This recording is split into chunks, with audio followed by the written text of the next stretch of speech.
आणखी एक महत्त्वाची बातमी नितेश राणेंसंदर्भातली। वक्फ कायद्याविरोधात कितीही काळ्या फिती लावा आणि कुठेही लावा, आता फरक पडणार नाही असं वक्तव्य नितेश राणेंनी केलंय।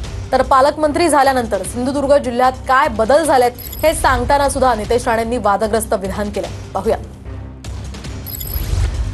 कायद्याच्या विरोधात पण किती काळ्या फिती लावा, खांद्यावर लावा, तोंडावर लावा, डुंगणावर लावा, तरी काय आता फरक पडणार नाही। आमच्या हक्काच्या जमिनी ज्या घेतल्या जे जबरदस्ती घेतलेल्या लाटल्या गेल्या ते सगळ्याच्या सगळ्या त्या संस्थांना आणि त्या हिंदू समाजाला परत मिळण्याची प्रक्रिया सुरू झालेली आहे।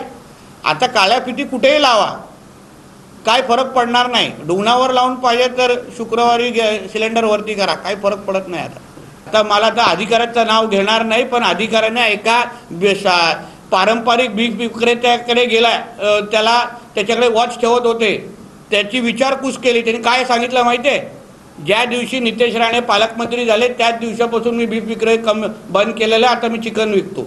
त्यांना माहिती आहे की ह्याच्याकडे तडजोड होणार नाही। पकडल्यानंतर त्यांच्या पाकिस्तानमध्ये बसलेला अब्बा पण त्यांना वाचू